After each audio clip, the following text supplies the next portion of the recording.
संयोगवश इनका विवाह संपन्न हुआ। इनकी जो पत्नी है उनका नाम है धुंधली देवी। ब्राह्मण देवता ने अपने घर में एक गौ माता को पाल रखा है, नित्य गौ सेवा किया करते हैं। आंगन में एक छोटा सा विरवा है तुलसी माता का। रोजाना तुलसी जी का पूजन किया करते हैं, भगवान का चिंतन करते हैं। महाराज धीरे धीरे कहते हैं दिवस जात नहीं लागहि बारा। व्यक्ति का समय न जाने कैसे निकल जाता है, पता भी नहीं चलता। आत्मदेव ब्राह्मण को भी इसी प्रकार से समय व्यतीत होता गया।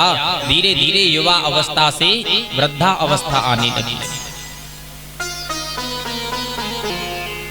लेकिन ब्राह्मण को कोई संतान की प्राप्ति नहीं हुई। आत्मदेव जी बड़े दुखित थे। कुछ विद्वानों से जाकर के मिले, अड़ोसी पड़ोसियों से भी वार्ताएं की। महाराज पड़ोसी तो एक दूसरे पर ताने कसने के लिए होते। बोले महाराज तुम्हारे घर में ना कोई संतान नहीं है, घर को कलंक लगा हुआ है। इसी वजह से गौ माता ने भी कोई गर्भ धारण नहीं किया है। बहुत समय हो गया गौ की सेवा करते करते, अभी तक गौ माता ने भी गर्भ धारण नहीं किया। और जिस वृक्ष में नित्य जल डाला करते हैं आत्मदेव, वो भी तुलसी का विरवा एक दिन अचानक से सूख गया। महाराज अब तो इस ब्राह्मण से सहन नहीं हो पाया। ब्राह्मण ने घर को छोड़ दिया और घर को छोड़ करके एक वन में जाकर के बैठे बैठे रुदन करने लगे। और बैठे बैठे जब आत्मदेव जी रो रहे हैं तो आत्मदेव जी के पास में से एक संत का आगमन हुआ। संत ने उस ब्राह्मण को रुदन करते हुए रोते हुए जब देखा तो संत खड़े होकर के पूछने लगे, अरे विप्र कौन हो तुम और यहाँ बैठे बैठे रुदन क्यों कर रहे हो? तुम्हारे रोने का कारण क्या है? देखने से तो ऐसा लगता है कि तुम्हारा मस्तक बताता है कि तुम कोई तेजस्वी ब्राह्मण हो, और तुम इतने ज्ञानवान होकर के, इतने तेजस्वी होकर के इस मूर्खों की तरह क्यों रो रहे हो? भला किसके लिए रोना आ रहा है तुम्हें? महाराज आज आत्मदेव जी ने उस संत के चरणों को पकड़ लिया और अपने पूरे जीवन का पूरा वृतांत उनको बखान दिया। गुरुवर, आपकी कृपा से मेरे घर में किसी चीज की कोई कमी नहीं है। कमी है तो केवल एक ही है कि मैं निसंतान हूं। इतना धन ऐश्वर्य होते हुए भी मुझे कोई संतान की प्राप्ति नहीं। मैंने सुना है गुरुवर के संतों के पास में बहुत सी शक्तियां होती हैं। तुम कोई आशीर्वाद मुझे ऐसा दे दो जिससे मेरे यहाँ कोई एक पुत्र की प्राप्ति हो जाए। महाराज संत ने जब आत्मदेव की भाग्य रेखाओं की ओर देखा, ये संत भी देख करके चकित होने लगे। अरे ब्राह्मण, तुम्हारा भाग्य क्या कह रहा है? तुम्हारी भाग्यांक रेखाएं साफ साफ बता रही हैं कि तुम्हें इस जन्म तो क्या सातों जन्म संतान का सुख नहीं। भला मैं तुम्हें आशीर्वाद दूं तो दूं कैसे?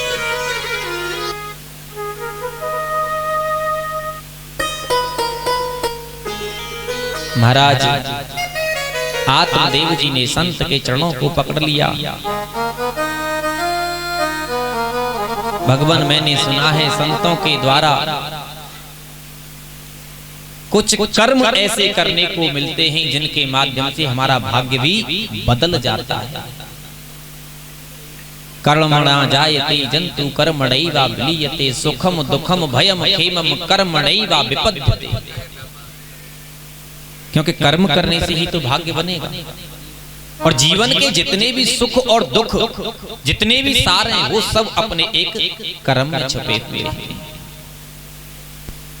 कुछ कर्म करो जिससे अपना भाग्य बनेगा।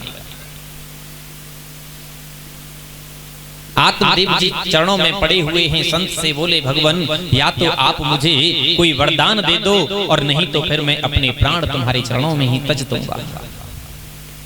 और जब संत ने इतने मनोबल को आत्मदेव जी के को देखा तो महाराज आज संत भी गदगद हो गए। तुरंत आज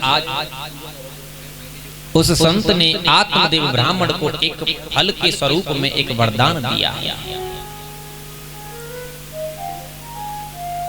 आत्मदेव जी की झोली में फल को रख दिया, बोले बेटा तुम जाकर के इस फल को अपनी पत्नी को खिला देना, मेरा आशीर्वाद है कि तुम्हारे यहाँ एक दिव्य संतान की प्राप्ति होगी। आत्मदेव जी लेकर के उस फल को अपने साथ अपने घर पर आए और अपनी पत्नी को उस फल को दे दिया।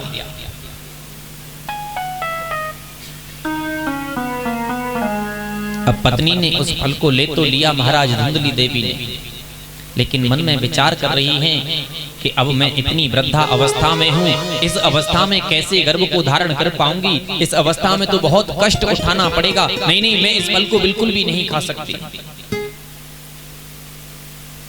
और पति की आज्ञा का उल्लंघन भी नहीं किया जा सकता। फिर मन में कल्पनाएं आने लगी कि मुझे इस फल की परीक्षा भी तो लेनी है कि वास्तव में इस फल से मुझे पुत्र मिलेगा या नहीं भी मिलेगा। महाराज धुंधली देवी ने लेकर के उस फल को अपनी उस गौ माता को खिला दिया जो उसके आंगन में बंधी हुई थी, और धुंधली देवी स्वयं ऐसे ही बहाना बनाने लगी कि मैंने गर्भ को धारण कर लिया। अपने पति को कह दिया आत्मदेव जी को, स्वामी मैंने उस फल को जिस दिन खाया है ना, तभी से मैंने गर्भ को धारण कर लिया। धीरे धीरे समय व्यतीत होता जा रहा है। धुंधली के पड़ोस में एक उसकी बहन है जिसके यहाँ 4 पुत्र हो गए हैं, 5वां होने वाला है, लेकिन जहां पुत्र हैं वहां खाने को कुछ भी नहीं है, और जहां सब कुछ है उसके कोई पुत्र नहीं। धुंधली देवी उस बहन के पास पहुंच गई और बोली, सखी देख आज तेरे यहाँ जो कोई पुत्र होगा, होने वाले पुत्र को तू मुझे दे देना, उसके बदले मैं तुझे इतना धन दे दूंगी, इतना धन दे दूंगी कि तेरे घर की गरीबी खत्म हो जाएगी। और धीरे धीरे महाराज आज वही समय हो गया। पड़ोसन का पुत्र हुआ और उस पुत्र को लेकर के धुंधली अपने घर आ गई, बदले में उसको बहुत सा धन दे दिया। आत्मदेव जी को आज ये सूचना दी गई।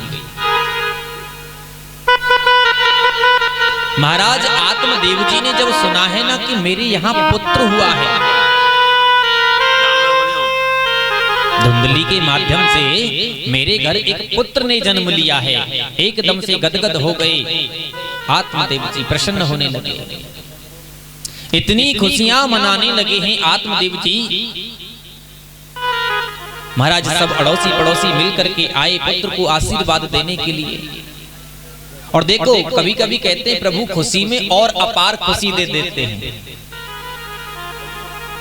समय ऐसा बना कि एक तो पुत्र धुंधली लेकर के आई है, उस पुत्र की खुशी, और दूसरी तरफ गौ माता के भी माध्यम से एक पुत्र की प्राप्ति हुई है। प्रेम से बोलो राधे राधे। देख के जब फिर बच्चों के नाम पता नहीं क्या क्या चल रहे हैं, टूटी फूटी लोटा घंटी, पता नहीं क्या क्या, स्वीटी बंटी बबली जन क्या क्या रख लेते हैं।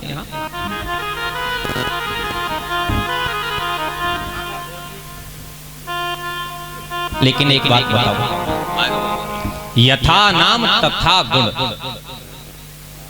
इस बात को आप देख लेना, प्रत्यक्ष में देख लेना, प्रैक्टिकल करके देखना इसका।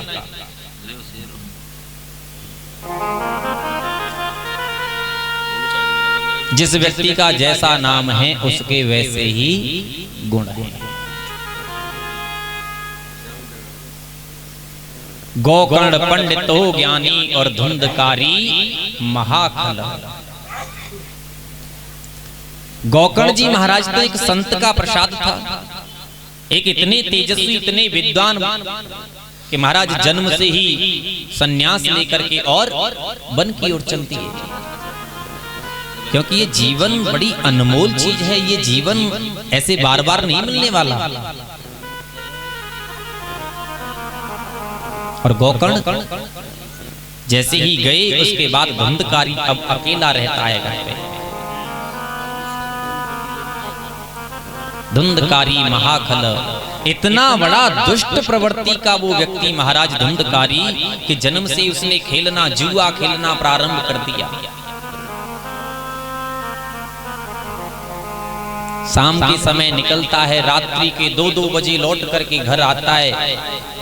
जुआ के साथ साथ उसने मदरा पान करना भी शुरू कर दिया। अब तो घर पे भी लेकर के आता है, घर पे बैठ करके मदरा पान करता है।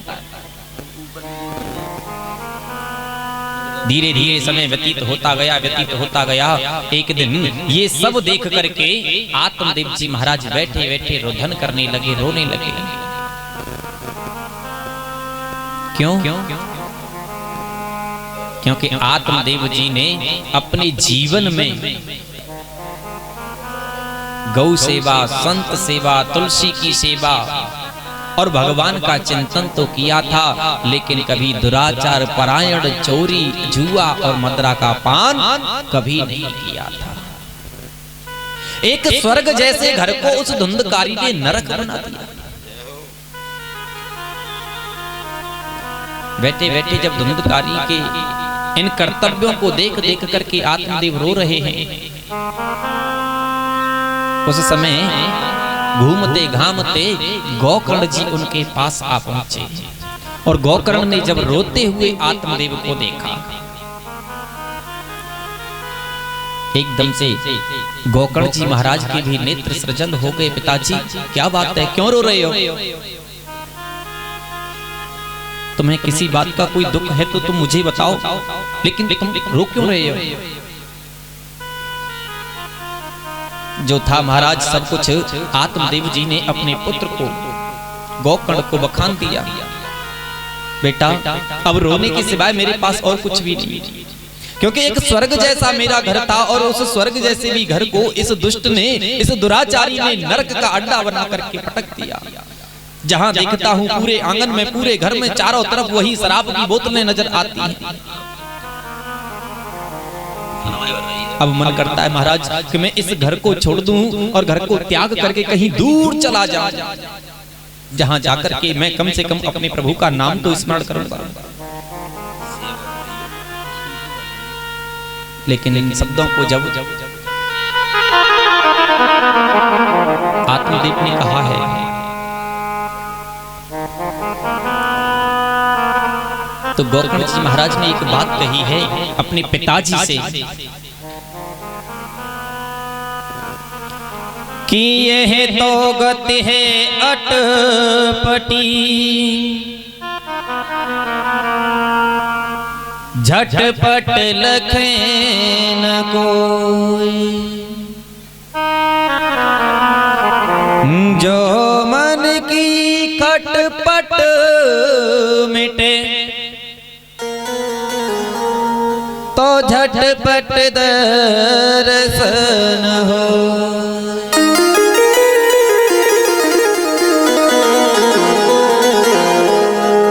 पिताजी ये केवल तुम्हारे मन की एक कल्पना है कि घर को त्याग दो और घर को त्याग करके कहीं दूर जा करके वन में जा करके तपस्या करने में लीन हो जाओ। अगर तुम्हारा मन संतुष्ट नहीं है तो चाहे तुम घर में रहो या फिर कहीं दूर जा करके वन में समाधि में स्थित हो जाओ, वहां जाने से भी तुम्हें कोई फायदा नहीं होने वाला।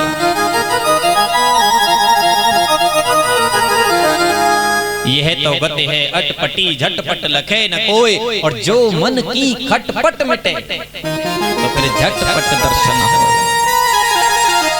सबसे पहले तो पिताजी हमें अपनी इंद्रियों पर विजय प्राप्त करनी पड़ेगी, जिससे मन प्रसन्न हो, मन संतुष्ट हो। मन को एकाग्र करके चाहो तो तुम अपने घर में भी वन बना करके भगवान को प्राप्त कर सकते हो।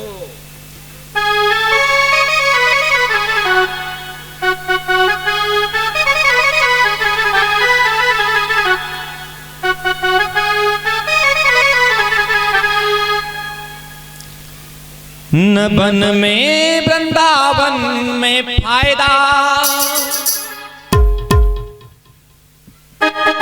तुम्हारे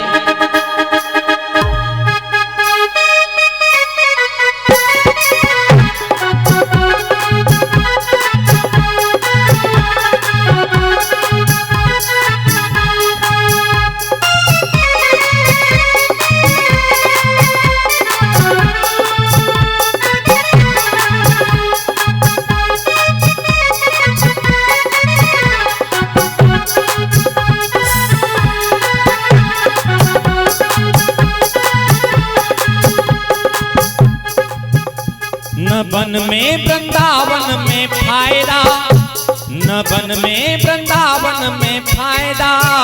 तेरे चरणों में मेरा क्या कायदा, तेरे चरणों में मेरा क्या कायदा।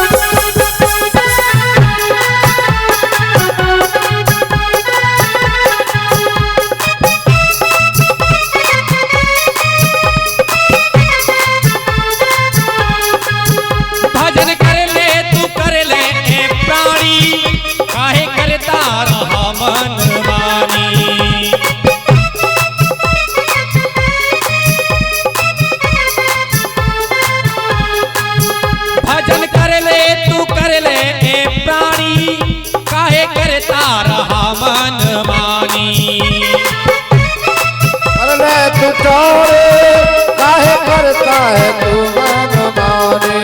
ओ चाहे छोड़ा करो चाहे ज्यादा, चाहे छोड़ा करो चाहे ज्यादा।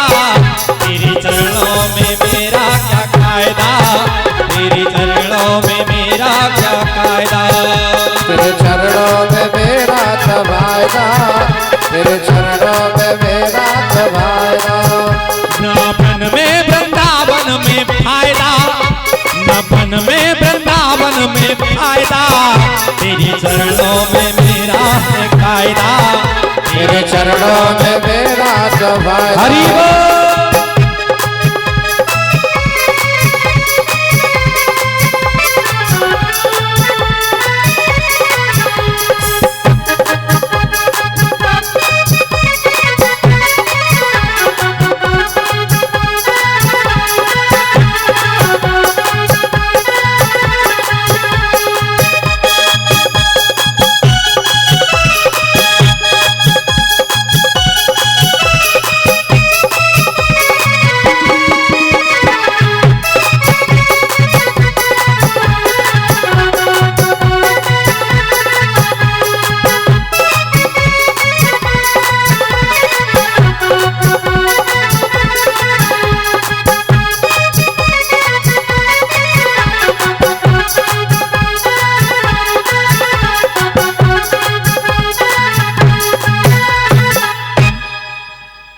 बोली श्री वृंदावन बिहारी लाल की जय।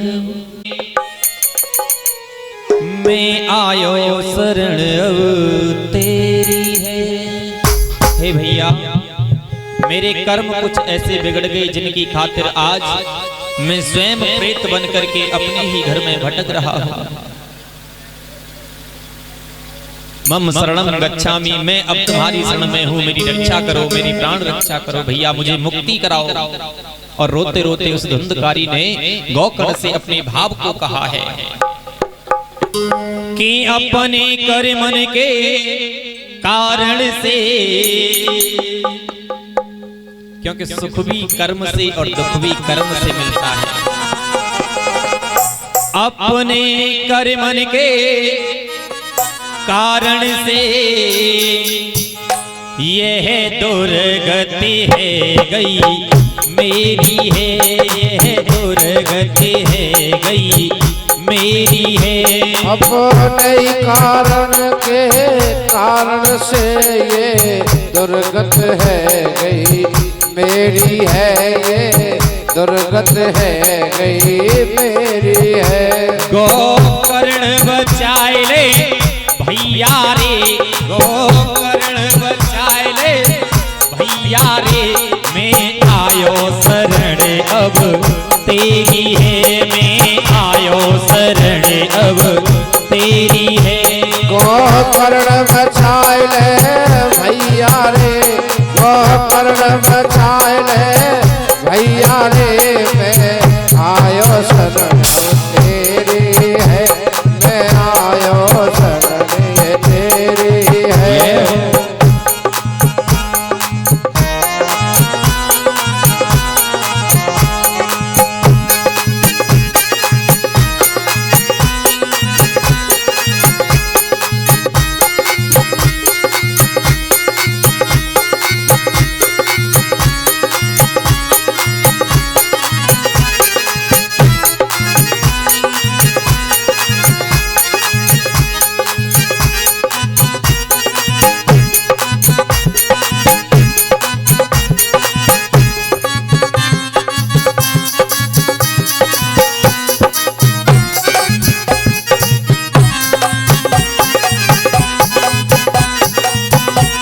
और कहने लगा,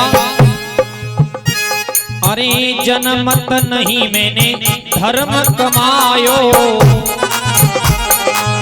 जनमत नहीं मैंने धर्म कमायो, जनमत नहीं मैंने धर्म कमायो, जनमत नहीं मैंने धर्म कमायो, अपनो जीवन वृथा गमायो, अपना जीवन वृथा गवायो, अपनो जीवन वृथा गमायो, अपना जीवन वृथा गवायो। मात पिता को दगा दई मैंने, मात पिता को दगा दई, यह दुर्गति है गई मेरी है, यह दुर्गति है गई मेरी है। गोकर्ण बचाए ले भैया रे, मैं आयो शरण ये तेरी है, मैं आयो शरण ये तेरी है।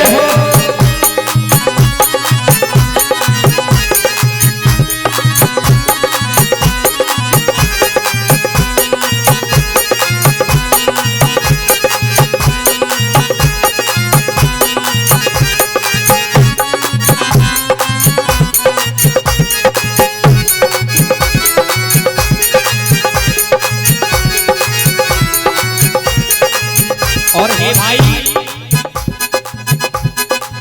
कृपा करो भैया अब मोपे, कृपा करो भैया अब मोपे, कृपा करो भैया अब मोपे, कृपा करो भैया अब मोपे।